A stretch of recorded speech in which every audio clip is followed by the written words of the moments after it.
Good morning. I want to greet each one in Christ's name this morning.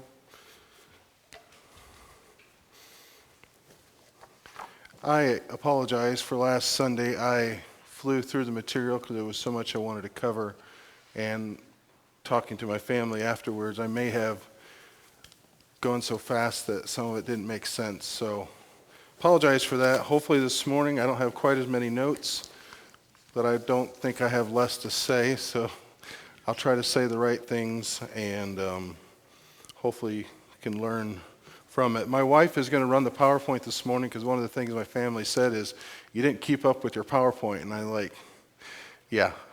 So she's going to try running it, see if that works for me as I follow my notes.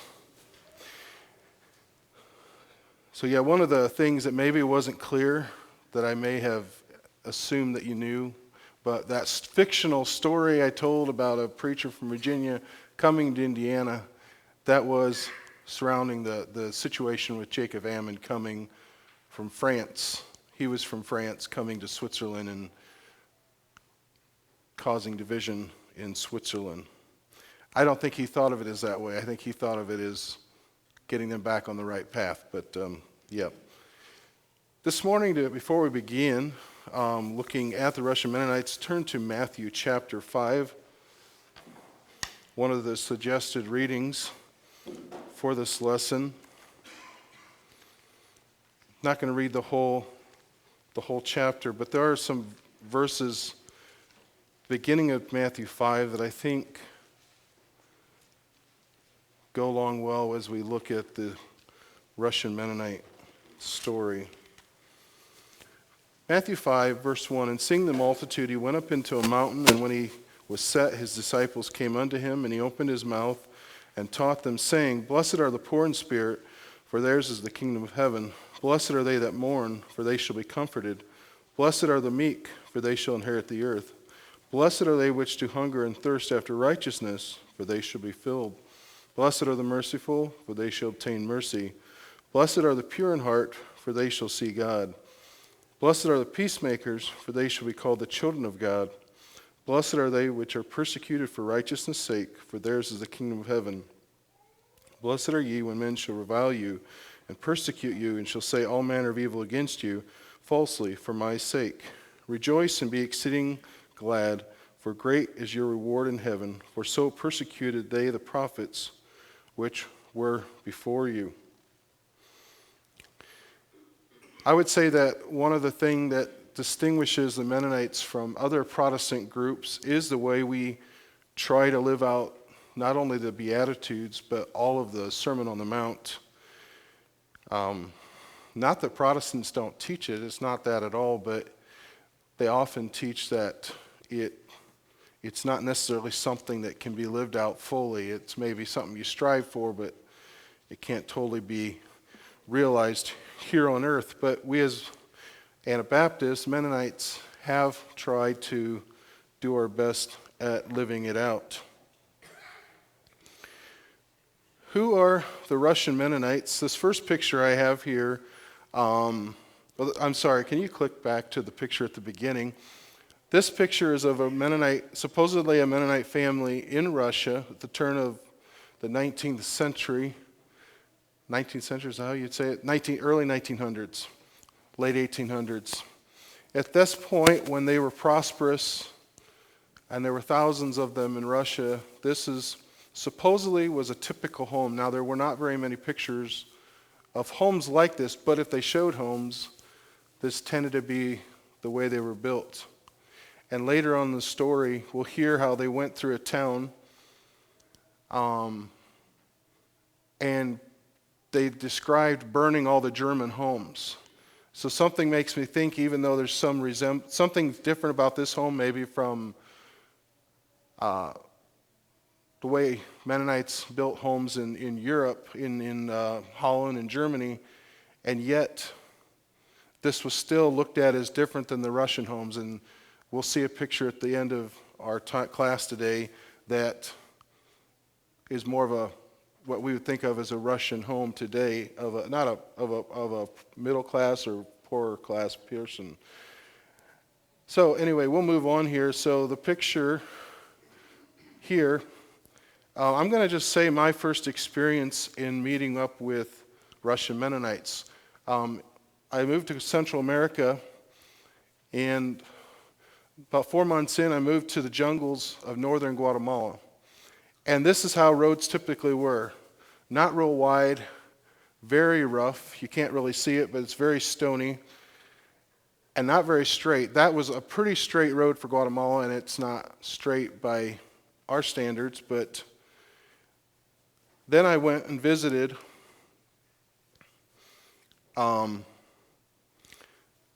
the Spanish Lookout colony in Belize. Now this is the river that borders the colony, and there's also a way on the northern side or the eastern side where you can get across a bridge, but if you're coming in from Guatemala direction, this was the way you got into the colony. But you can see it still resembles tropical third world country. And then we'll go to the next slide, we're now in the colony. And what do you notice? Wide road, very straight, and typically much more kept up. You can actually see along the edge of the road, it looks like they mow it regularly, more like we would do in the States, Canada. I jumped over a part. I remember growing up hearing about the Russian Mennonites, but to my knowledge, I don't know if I ever met one.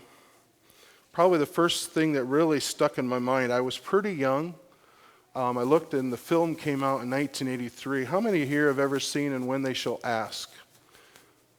About the Russian Mennonite story during the Bolshevik Revolution and their fleeing from Russia.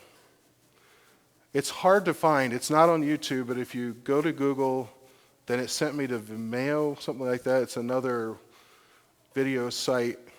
Very, very good film if you want to know more about their experiences during the Bolshevik Revolution, but extremely, extremely tough.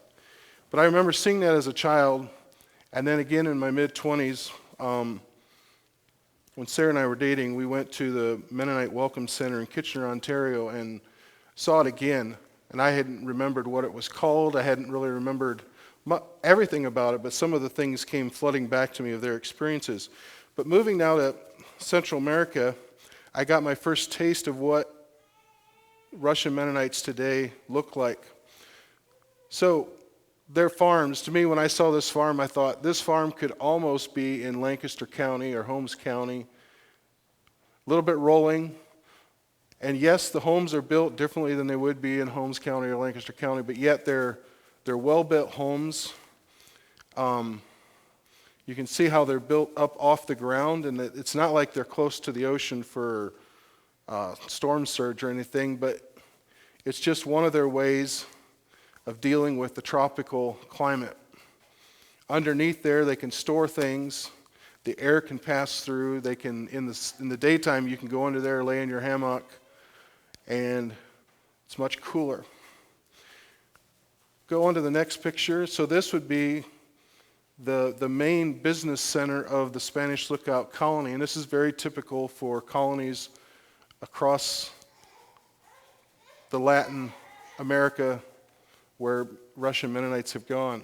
Just a side note that you may find interesting, the top of the hill there is a crossroad, and if you turn to the right, about 1.5 miles down that, somewhere in that general area is where Wendell and Severina own a house. So I'm not sure if Wendell lived there at this point. This was in 2001, but this is the colony. They have a store for they called it the Mennonite Walmart. You'd go in there and it was like a combination of Walmart and Menards. Anything an American farmer could want was in that store, which was not normal for third world countries. For Central America, typically you go to this store to buy this kind of construction material, you go to this store to buy that one. When I lived in Guatemala City, you did a lot of driving to get what you needed. Similar to, I guess you would say, the German mindset, you have it all in one place, all within basically a square mile. You had everything from a tire store to a feed mill to a Walmart. The other amazing thing was, it was the first time in many months that I had tasted ice cream and milk that didn't taste like it had been made from half-spoiled milk, which is very common in Central America. It's just the way they do it. They don't keep it chilled long enough, or from the cow to the processing plant, and so it has a bit of a bad taste. That was my experience my first experience with the Russian Mennonites. And it made me think, as I read and studied for this lesson, about the Mennonites' experience in Russia and how different it was inside of their colonies to outside. The extreme difference in wealth, what was available, and even what the Russian government expected of them. They were, as we'll get into later, they had exemption from military service, and yet the Russian peasants living a couple miles down the road did not experience those same things. So there was that contrast. How did the Mennonites end up in Russia? So yeah, go to that first slide there. So Anabaptists are persecuted in Switzerland. The majority flee to Holland and a few to Prussia. From what I understand, even in the mid-1500s, a few, not many, but a few would have fled into Prussia. I did want to update. Last week I made a statement that the Hutterites probably lived in the area that's Czechia today, or Czechoslovakia. For this study, because of how the Russian Mennonites ended up in Russia, I did a lot more study into Prussia and realized that it's really hard to totally know what to consider Prussia. And even as I'm talking today, sometimes I'll say that the Mennonites that ended up in Russia were in Poland, they were in Prussia. And it's partly because, depending what time period you're talking, the borders would move. As one king would get more powerful, he would take over land. And it's why that when the Soviet Union was around, they thought that they should have the land all the way up to Germany, and even wanted more. A lot of that went back to is they viewed Prussia as part of Russia. Germany viewed Prussia as part of Germany. And then Poland is in the middle there, wanting their own land. Today, Poland is a country.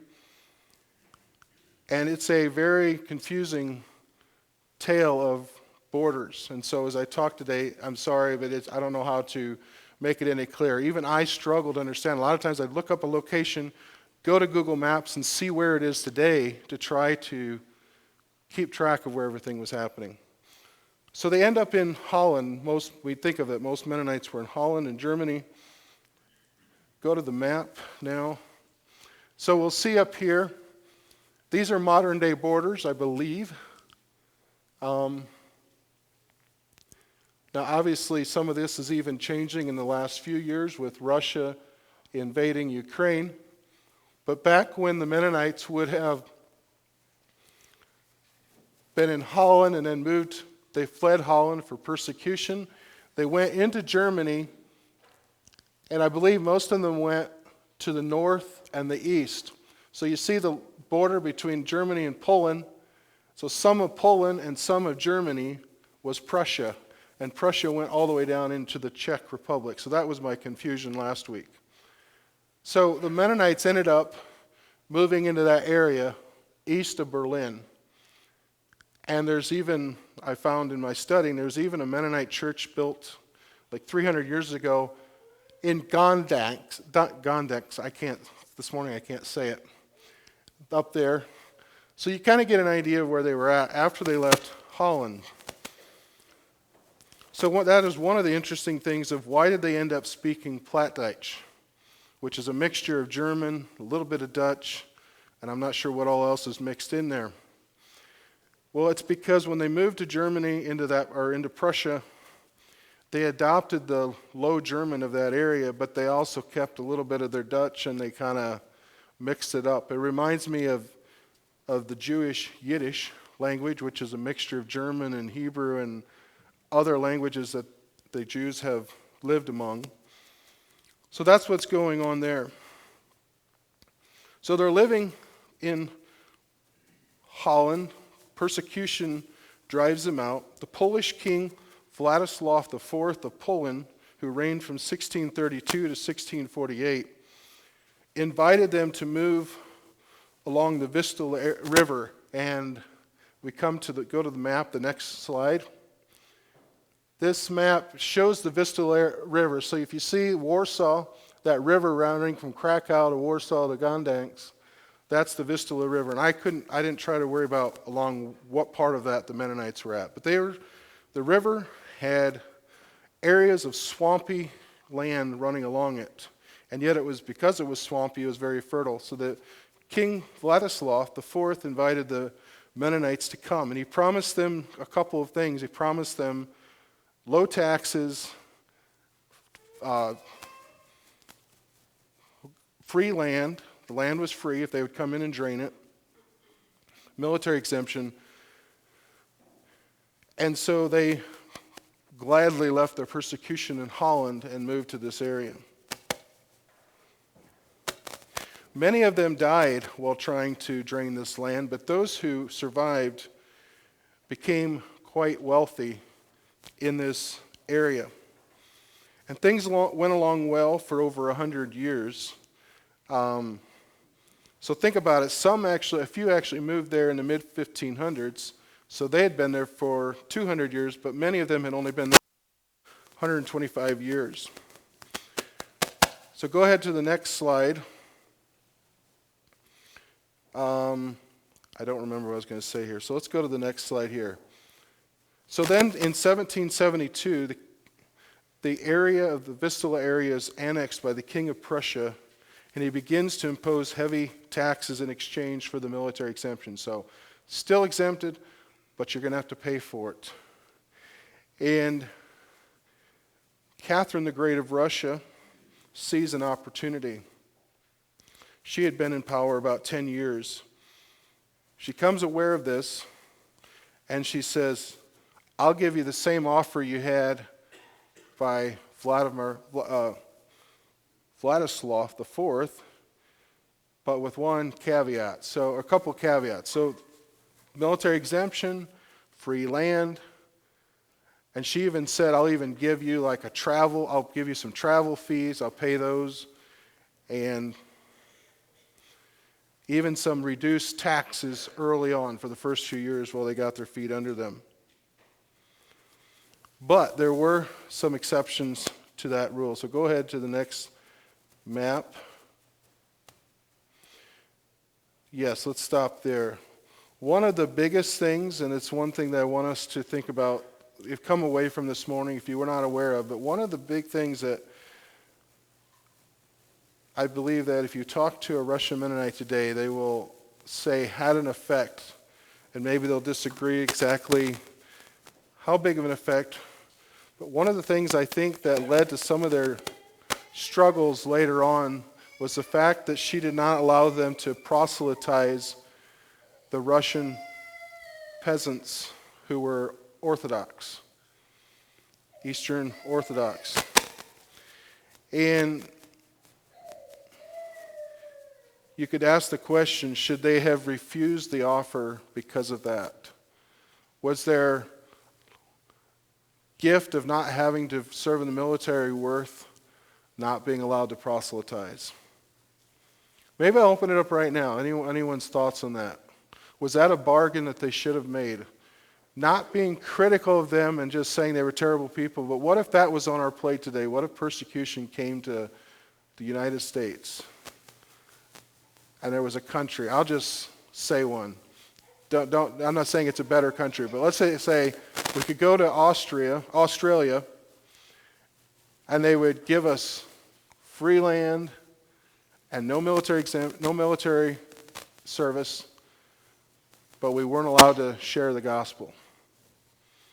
Should we take that deal? I don't think so. I mean, through Jesus' ministry, after Jesus' ministry, it wasn't a new problem to be told not to spread the gospel. So that'd be a pretty big concession, in my opinion. The disciples were routinely told, don't do this, or we'll kill you, we'll throw you in prison. I can see how it would be, you'd be between a rock and a hard spot. but I don't know. I'd be interested to see what other people think. So is it an either or? Is it military service or Well, somebody can't proselytize? kill another human being. Even if you're wearing a uniform, you could choose not to pull the trigger. But if you're saying, I will not tell someone else about Jesus Christ, that to me is something I would not be willing to do. So there had to be a third option, which was stay in the Vistula area, pay the taxes, or even deal with the consequences of not having military exemption, and just whatever that meant, prison, persecution. Yeah, I don't think it was a good trade-off, but one of the interesting things, there's a question at the end, hopefully I have time for it.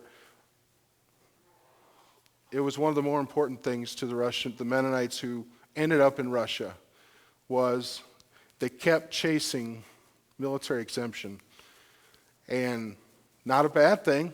We're all thankful. I'm grateful that we had options for that for the last 100 years in the U.S. But if that would end, how would we deal with that as non-resistant believers? Another thing that she set up, go ahead, next slide. I don't remember what I had there. We'll just leave it there for now. But another thing is she said that there were rules about the land, and those would end up being very destructive, but I don't know that you could say that they should not have gone for that reason. But they were given 175 acres of land in Ukraine. When I use the word Ukraine and Russia, understand that Ukraine was a part of Russia at that time. Today it's separate countries, but at that time it's the same, part of the same country. Each family was allowed given 175 acres, but they were not allowed to subdivide it. So let's say a father had 4 sons. He couldn't divide 175 acres 4 ways and give each son a plot of land. And so what it did is it forced, let's say the Russian Mennonites came into a colony, into a plot of land, and there was a family for every 175 acres. If the next generation then came along, they had to go start another colony. And so you had this go to another colony, go to another colony. But eventually, they were no longer given more land. And so you had the Mennonites with land and the Mennonites without. One interesting thing, they were allowed to proselytize the Muslims.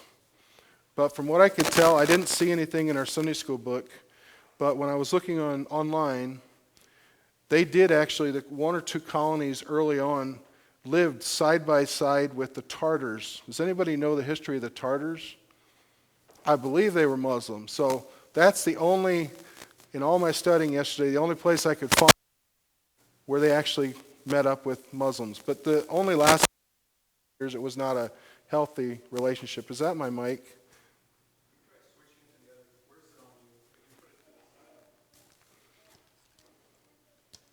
Can I go around my back and apologize? I don't want you guys to get struggling with the sound. Let's try it there. But they would rent land from the Tartars, and the Tartars would end up stealing stuff from the Mennonites. It was not a good relationship. And the Tartars, after 20 years or so, left and went back, most likely to Asia or wherever they had come from. So the first ones to go to Russia were the poor ones with no land. So we look at here, church leadership was a real struggle in the early years in Russia. Because in the Vistula Delta, what they did is they said, just like we would here, the preachers don't get paid. We don't have salaried preachers. So what they did is they chose leaders from the wealthy. They said, well, if they got a lot of money, they got more time to do church work, and they're not out trying to just put food on the table. So think about it. Who's going to be the first ones to go to the next area? It's going to be the ones without land, poorer. they see an opportunity. Just like when people kept moving west in the U.S., typically the rich ones with land here didn't move west farther. It was the ones who needed land. Same thing happened. And so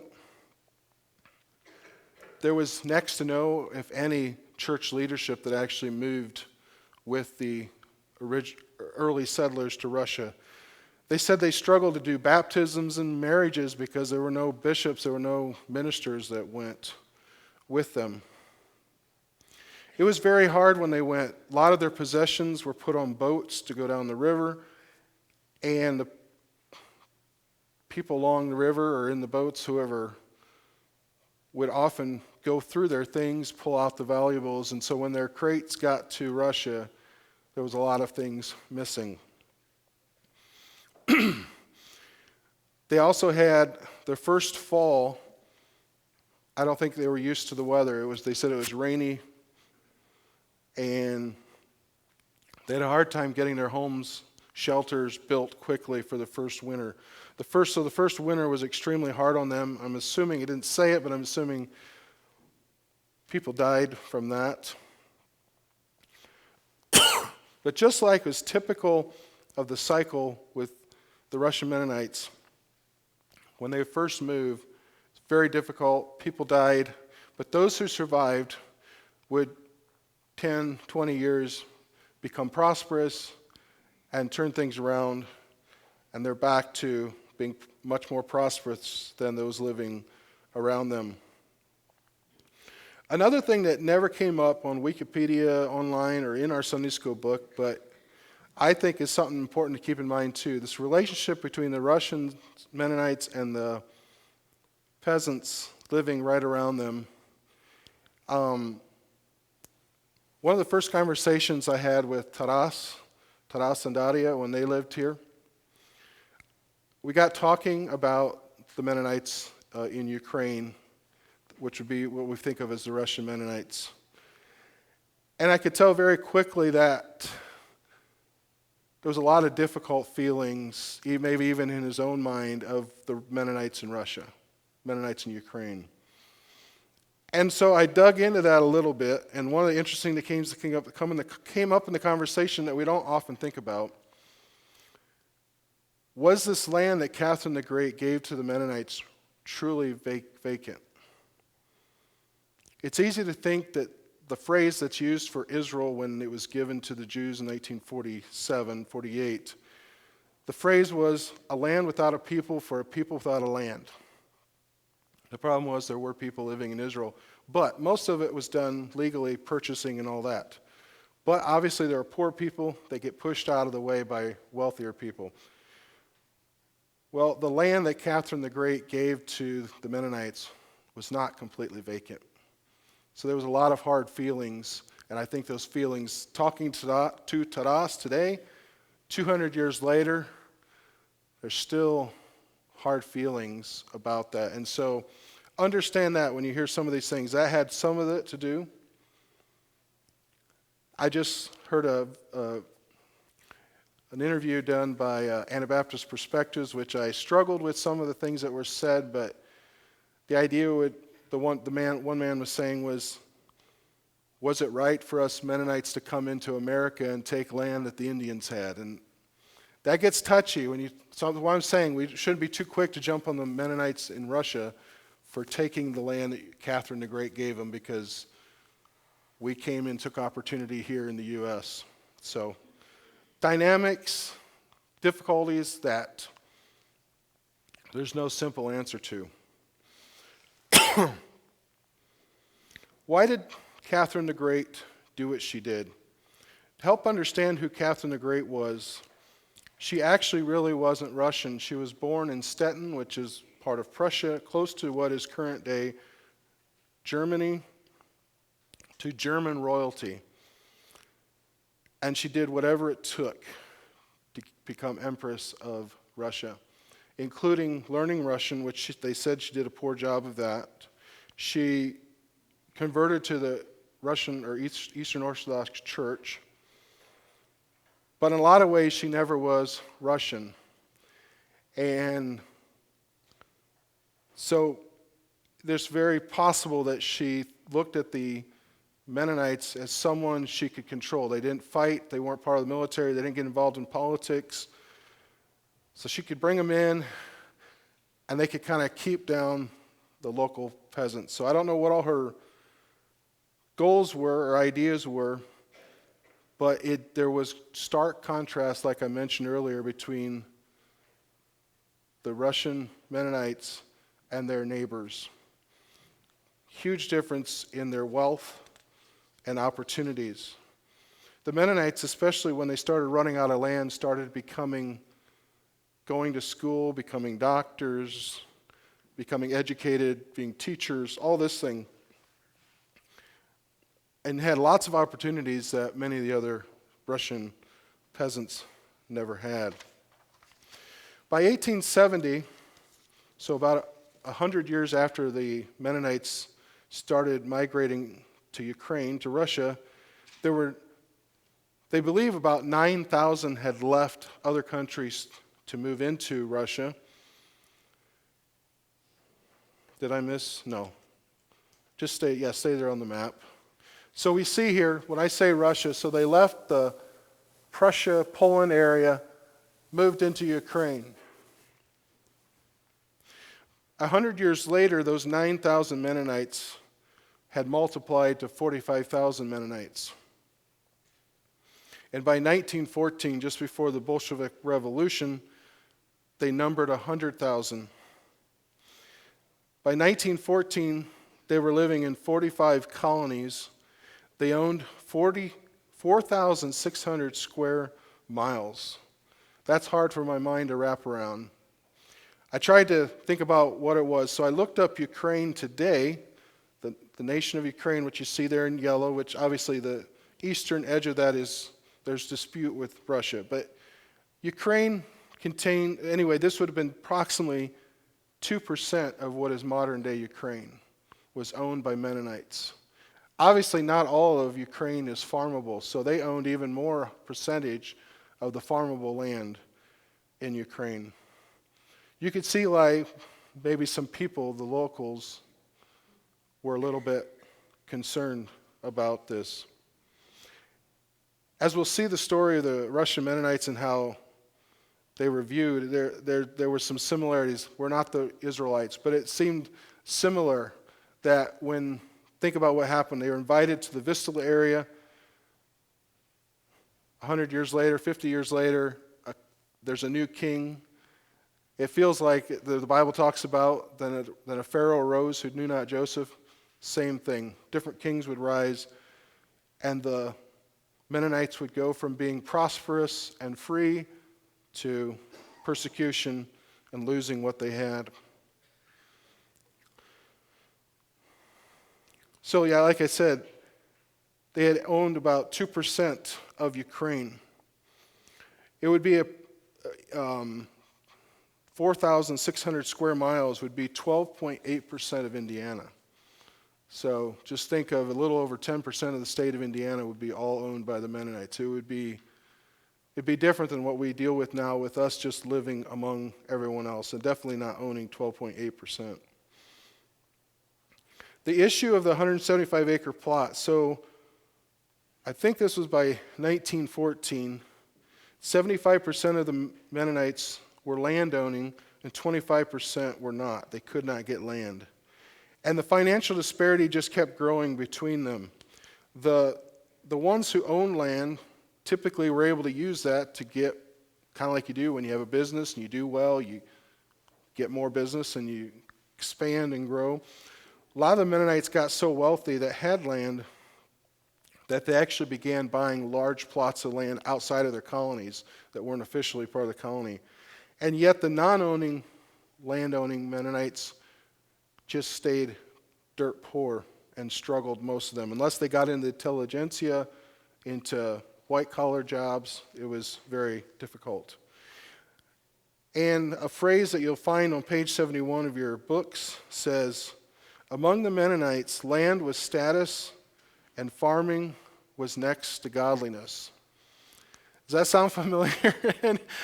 I think there's been Mennonites in the U.S. at times that just about had that mindset. So we can't be too hard on them there, right? It's human nature. But that was an issue. And so to help you understand, there were two groups. And the ones who owned land looked down on those who didn't. Even though they were both Mennonites and they were both living in the colonies, potentially all went to the same churches, there was definitely two classes of Mennonites. I'd like to read on page 72 in your books.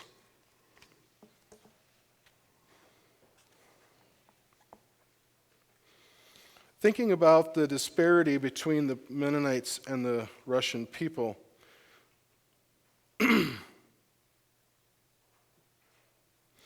Prosperity, so this would be paragraph 2. Prosperity also led to resentment from their neighbors because of the need for farm workers. The Mennonites began to hire laborers from the Russian peasantry. Russian workers earned from $30 to $45 per season, which they said was normal pay, fair pay or minimum wage, we'd say here in the U.S. for the time, while a colony farmer could expect to income of $1,500 to $4,000 per year. So we can see how quickly in 10, 20 years the difference was amazing. And then going on to the next couple of paragraphs, living in self-governing communities spared the Russian Mennonites some of the cultural pressures faced by their Dutch relatives. But already in the early 1800s, there were concerns about spiritual drift.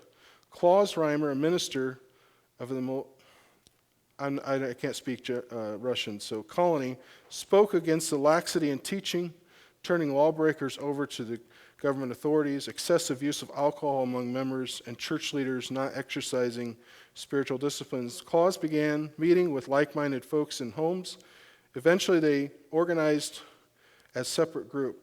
Because their numbers were initially few, they became known as the Kleine Gemeinde, small group. Both their numbers and influence soon grew, however, and spread to other settlements.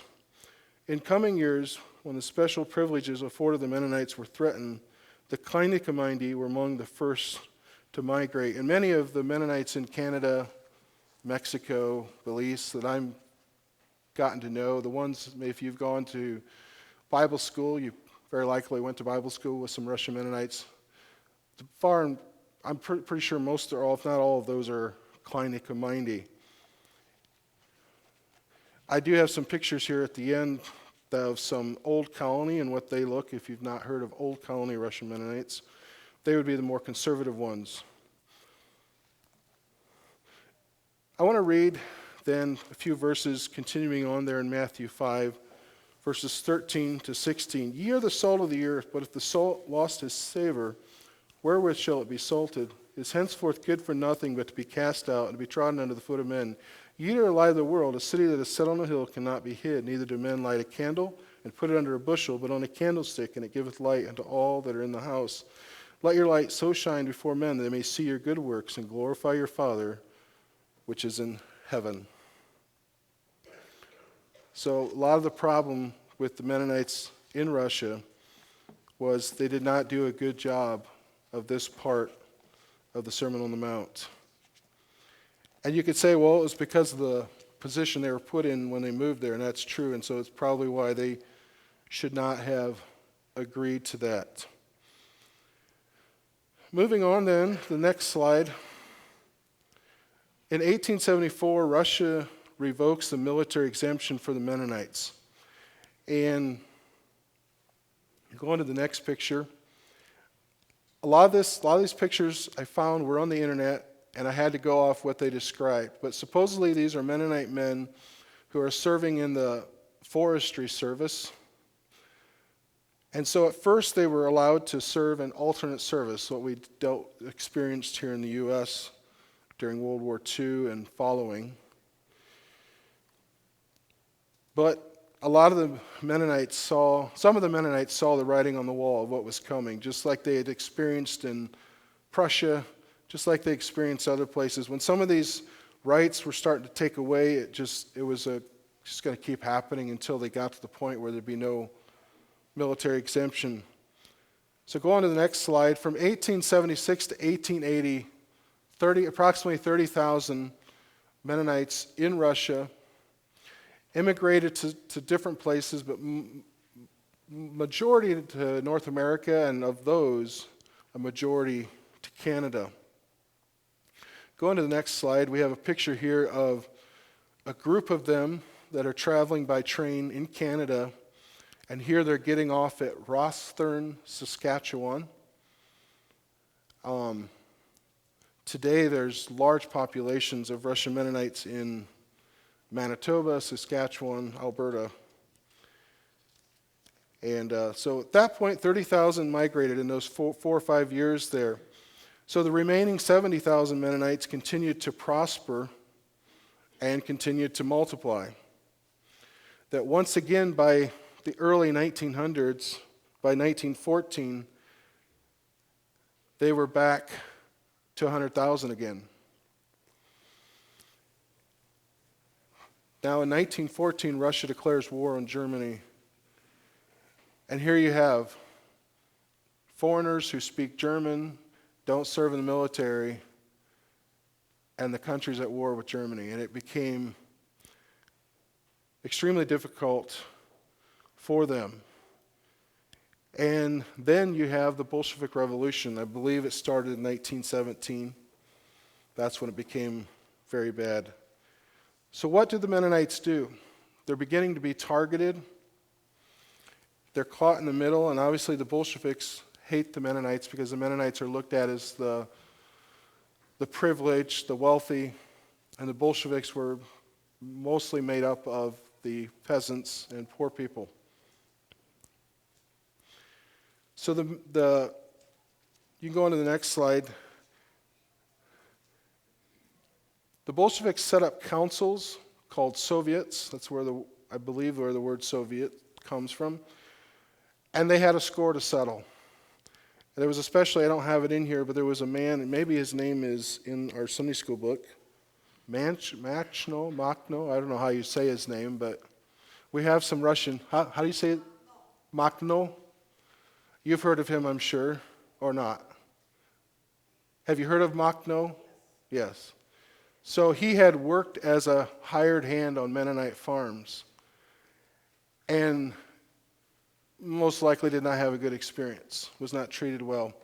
And so he led groups of peasants to raid Mennonite colonies, Mennonite villages.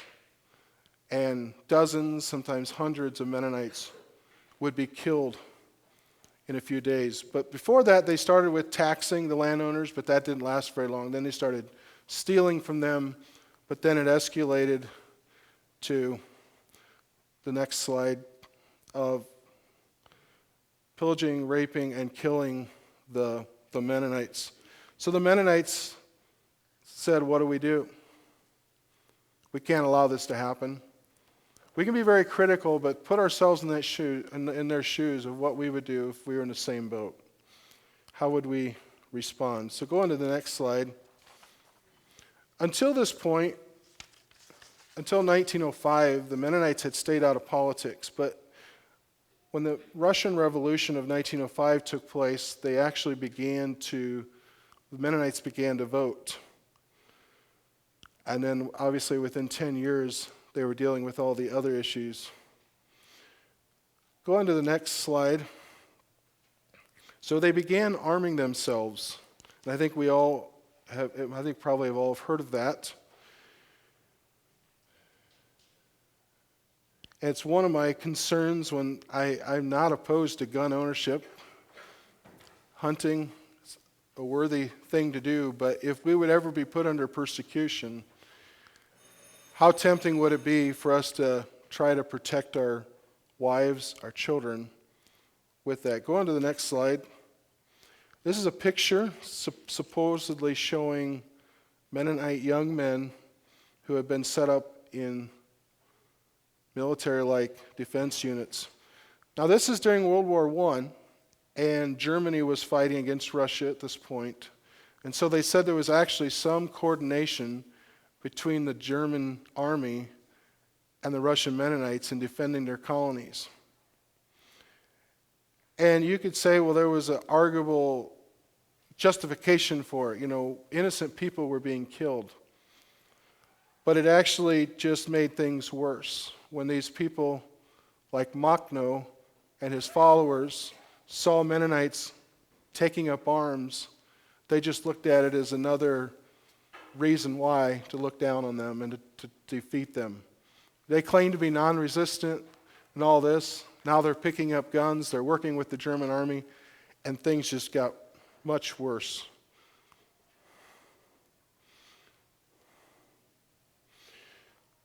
Go on to the next slide. So after World War I, there were more waves of Mennonites who moved out of Russia. In these waves, they didn't all come to North America. There were groups that went to South America, Paraguay, Bolivia, and other places. There was even a group that was in western Siberia when the Bolshevik Revolution took place. They ended up fleeing. If you think about where Siberia is, they ended up fleeing east farther and south towards China. And they actually got stuck in part of China where they were looked at. They were never allowed to really put down roots, and they were there for about 10, 15 years until the League of Nations stepped in and helped them migrate to Paraguay and Brazil. Today, there are hundreds of thousands of Mennonites around the world who can trace their ancestry through Russia. Who wants to guess what country in the world has the most Mennonites who have their roots through Russia today?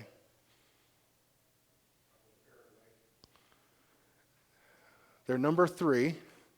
Not a bad guess.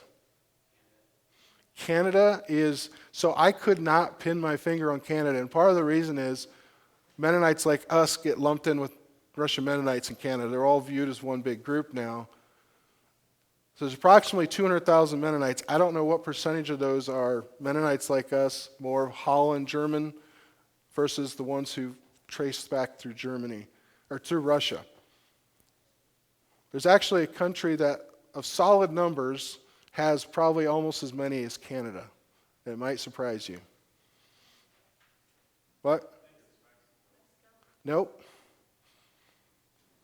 Mexico's down the list. They're like 4th or 5th. Belize only has about 10,000. They're way down the list.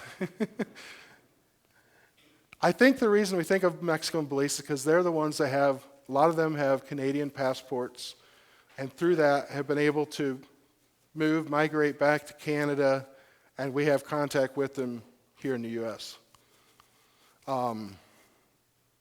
Like Kelly Rempel, obviously, she came from Mexico, but her parents, one was from the U.S., one's from Canada. So there's a lot of that, moving back and forth. But it's South America, and it starts with a B. Bolivia has approximately 150,000 Russian Mennonites. And there's actually, I believe, some missions trying to work with them because most of them are old colony Mennonites, have very little spiritual truth being taught in their colonies. So anyway, moving on.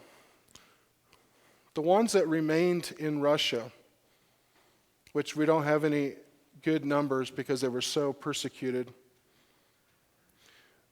Once the Soviet system took root after the Bolshevik, after World War I, it's estimated that 1 out of every Mennonite man was sent to the gulags and most of them never seen again. Now this is nothing abnormal for any Russian experience, but the Mennonites experienced it too. Move on to the next slide. It's estimated so that when the Soviet Union was beginning to crumble, it's estimated that approximately 100,000 people, and I say carefully, Mennonite origin. They weren't necessarily Mennonites anymore, but they could trace their roots through Mennonites in Ukraine, moved back to Germany in these 6 years. But yet, when I looked for conservative Mennonites in Germany today, I'm not sure there are any, or very few. So it's just something interesting. I'm going to go through the last slides here very quickly. So here's one of a few villages of Mennonites that still exist in Russia. This is pictures from 2014. Go into the next slide. Here's a brother and a sister from one of those villages. Go to the next slide. A family in one of those villages. And the home behind them is what more typical of Russia. When I think of Russian, I see homes, but I guess you'd have to ask a Russian, does this look like a typical Russian home? Yeah. Go to the next slide. This is Old Colony Mennonites, I believe. Could be Klein Community, but I'm not sure on that. But they're in Belize. Next slide. A family in Bolivia. Next slide.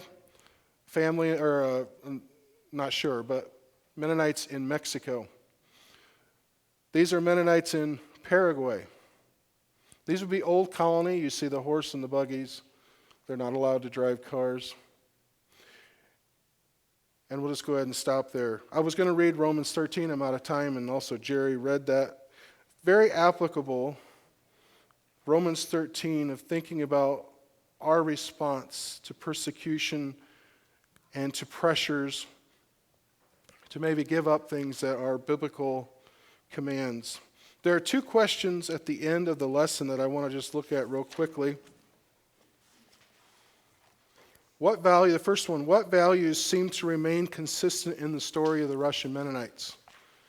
We looked at it earlier. What was the most important thing to them?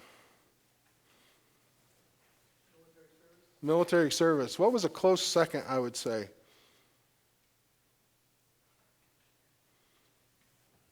Land. Very important to them.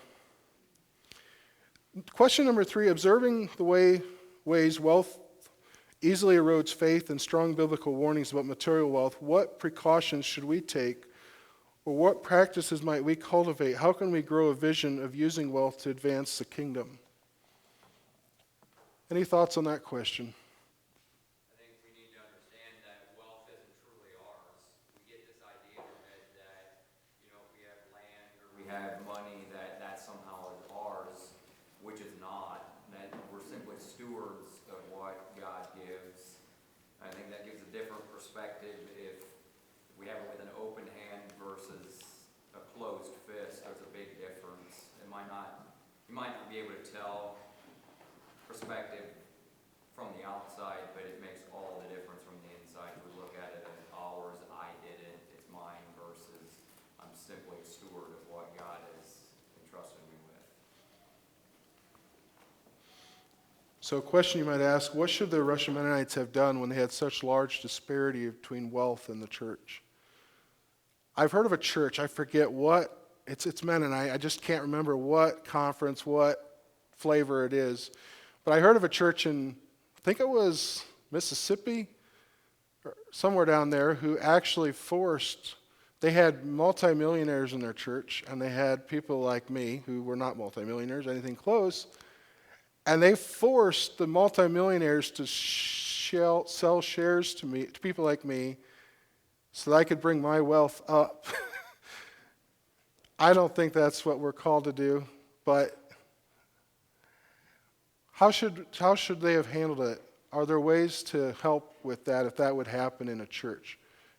If you would have multimillionaires in the church and then someone who can barely put food on their table. Something to think about. I don't know that we necessarily have time for. Are there any questions before we close out? Maybe not a question, but a comment. You were talking about Russia. They moved for opportunity. It was land. It was exemption from the military. And as Mennonites today, I think we have to be honest with ourselves. A lot of times we move and we start a community that has nothing to do with the spiritual outreach. I don't know. It has to do with opportunities. Job opportunities or land opportunities. Yeah. And stuff like that. I think we have the same challenges today that they have back then. Yep. One thing I thought of was interesting, just that the Mennonites have faced, actually, from what I can tell, very little persecution from Muslims. And if we are to face persecution in the next 10, 20 years, I believe it's more likely it'll come from Muslims than it will from the blue-haired people, if you know who I'm talking about. How will we deal with that? What will our response be? And will we respond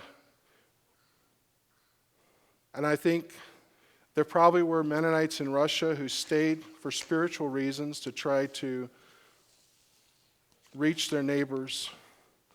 But many stayed, I think, they just didn't have any other choice. But if we were offered the opportunity to leave under persecution or face it, what would we do? What would our choices be?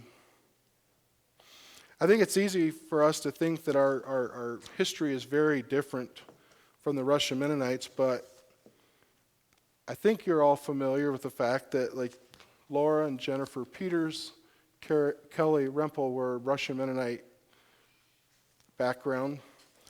And I think it's been good for us to have them in our church to help see that, yes, there are differences, cultural differences, but there's also a lot of similarities that we have with them. And especially if you have opportunity to encourage and help those, especially if you would come in contact with old colony Russian Mennonites. They desperately need a closer walk with God from what I know. So thanks a lot for your interaction, for your attention, and the Lord bless you.